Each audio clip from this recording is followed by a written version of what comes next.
Hi అండి, welcome to Raj Vihar cooking channel. ఈరోజు మనము కోడిగుడ్డు వెల్లుల్లి కారాన్ని ఎలా తయారు చేసుకోవాలో చూద్దాము.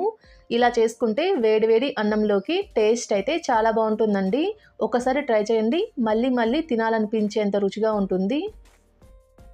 కోడిగుడ్డు వెల్లుల్లి కారాన్ని తయారు చేసుకోవడం కోసం ముందుగా ఒక మిక్సీ జార్ తీసుకొని ఇందులో 1 టేబుల్ స్పూన్ జీలకర్ర, ఒక 1/2 టేబుల్ స్పూన్ మిరియాలు, ఒక 1/2 ఇంచు దాల్చిన చెక్క, 4 లవంగాలు, 2 యాలకులు వేసుకుంటున్నాను. ఇలా వేసుకొని కొంచెం బరగ్గా గ్రైండ్ చేసుకోవాలి. ఇలా గ్రైండ్ చేసుకుంటే సరిపోతుందండి.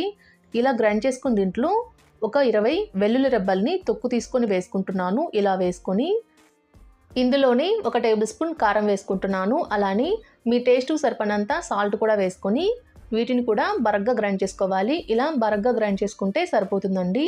ఇప్పుడు దీన్ని పక్కన ఉంచుకోండి.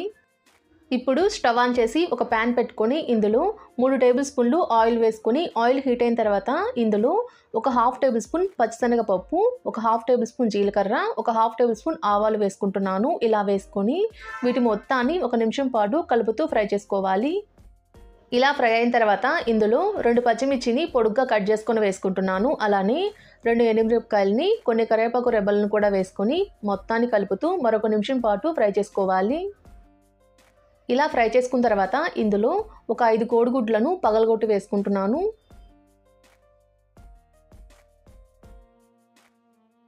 ఇలా 5 కోడిగుడ్లను పగలగొట్టి వేసుకున్న తర్వాత ఇందులో కొంచెం కారం వేసుకుంటున్నాను. అలానే కొంచెం సాల్ట్ కూడా వేసుకుంటున్నాను. ఇలా వేసుకొని దీని మీద మూత పెట్టి ఒక 2 నిమిషాల పాటు దీన్ని కదిలించకుండా ఉడకనివ్వండి. ఇలా 2 నిమిషాల పాటు ఉడికించుకుంటే ఒక సైడ్ ఉడికి ఉంటుందండి. ఇప్పుడు వీటిని కొంచెం పెద్ద పెద్ద ముక్కలుగా కట్ చేసుకోవాలి.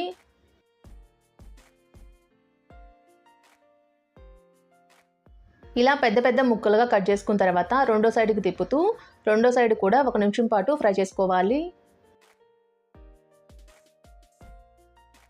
ఇలా రెండో సైడ్ కూడా కొంచెం ఫ్రై అయిన తర్వాత మొత్తాన్ని కలుపుతూ ఫ్రై చేసుకోవాలి. ఇలా ఫ్రై చేసుకొని వీటి మొత్తాన్ని ఒక సైడ్కి అనుకొని ఇందులో మనం ముందుగా గ్రైండ్ చేసుకొని పెట్టుకున్న కారాన్ని వేసుకుంటున్నాను.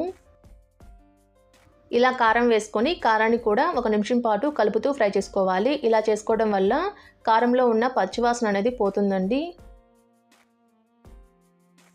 ఇలా ఫ్రై చేసుకున్న తర్వాత ఈ కారం మొత్తాన్ని కోడిగుడ్లో కలిసే విధంగా కలుపుతూ ఫ్రై చేసుకోవాలి.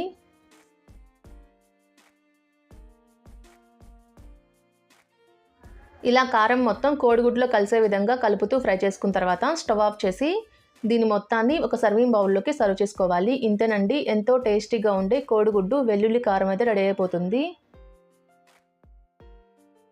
ఇలా రెడీ చేసుకున్న కోడిగుడ్డు వెల్లుల్లి కారాన్ని వేడివేడి అన్నంలో వేసుకొని తింటే టేస్ట్ అయితే చాలా బాగుంటుందండి.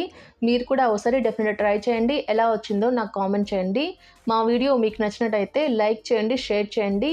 మరిన్ని టేస్టీ అండ్ ఇంట్రెస్టింగ్ రెసిపీస్ కోసం మా ఛానల్ని సబ్స్క్రైబ్ చేసుకోండి. Thanks for watching.